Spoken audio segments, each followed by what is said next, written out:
And the integral of x squared times e to the x, you would have to use integration by parts.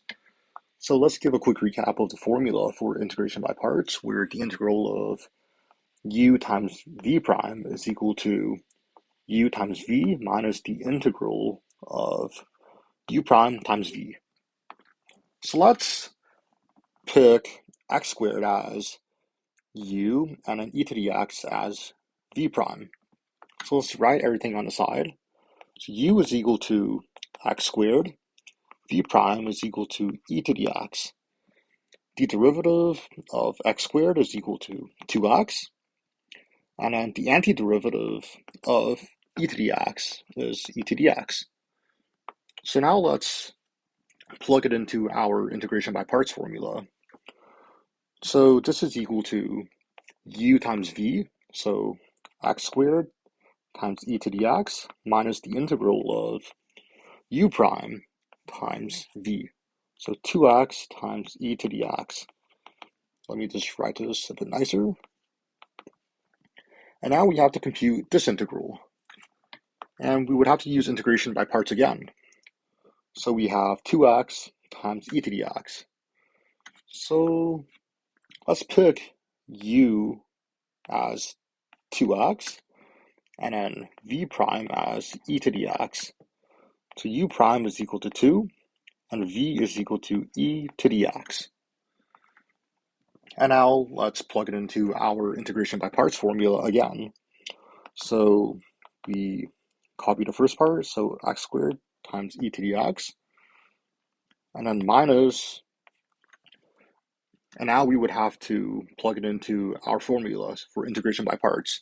So u times v, so 2x times e to the x minus the integral of u prime times v. So 2 times e to the x. And then now let's compute this integral and simplify everything else. So x squared times e to the x minus 2x e to the x. And now we have two minus signs, so that gives us a positive. So plus the integral of 2e to the x is simply 2e to the x, and you would have to write the plus c constant. And here would be our final answer. In our next example, we have the integral of ln x. So this can be rewritten as 1 times ln x. And we can use integration by parts where u is equal to ln x and v prime is equal to 1. So let's write this on the side. So u is equal to ln x, v prime is equal to 1. The derivative of ln x is equal to 1 over x, and the antiderivative of 1 is equal to x. So now let's use our integration by parts formula. So we have u times v. So u times v is ln x times x minus the integral of u prime times v. So the integral of u prime times v, so 1 over x times x.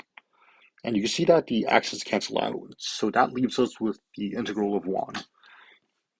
So let's write the final answer. So ln x times x minus the integral of 1 is simply equal to x, and plus our c constant. And let's rewrite this as x times ln x minus x plus c. And here would be our final answer. Our next example, we have integration by parts again. So we have cosine x times e to the x. So let's write our u value where it is cosine x and v prime, which is e to the x. The derivative of cosine x is minus sine x, and the antiderivative of e to the x is e to the x. So this could be written as, so u times v, so cosine x times e to the x minus the integral of u prime times v, so minus sine x times e to the x. And we can see that we have two minus signs here, and this would cancel out to a positive sign. So let's write this as a plus. And then now we would have to use integration by parts again. So u would be equal to sine x, v prime will be equal to e to the x. The derivative of sine x is cosine x, and the antiderivative of e to the x is e to the x. And now let's plug it in our formula for integration by parts again.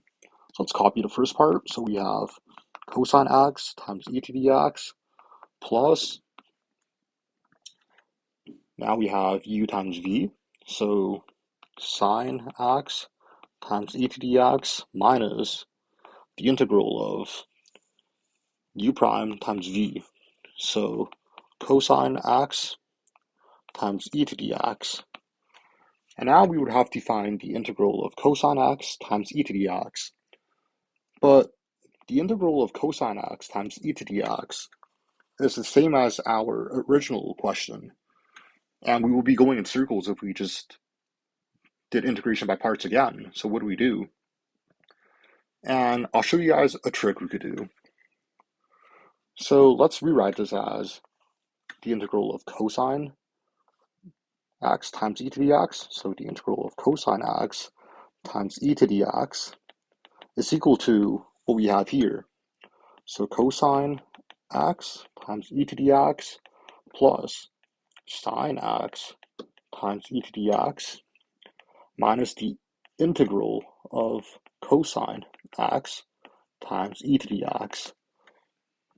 And then we could actually do plus the integral of cosine x times e to the x on both sides. So on this side, I would also write the integral of cosine x plus e to the x. And on the right side, everything would cancel out. So this would give us, so on the right side, let's simplify everything. So cosine x e to the x plus sine x e to the x. And on our left side, we have cosine x times e to the x plus another integral of cosine x times e to the x. So this would actually give us 2 times cosine x times e to the x. And if we divide both sides by 2, we would have the integral of cosine x e to the x, which is equal to cosine x times e to the x plus sine x times e to the x divided by 2. And our final answer would be this. And don't forget the plus c constant. And here will be our final answer. So for an exercise, try to find the integral of sine x times e to the x. And I'll leave this as an exercise. Overall, if you found this video helpful, please leave a like and subscribe to the channel. Thank you very much for watching, and please comment down what other videos you guys would like to see.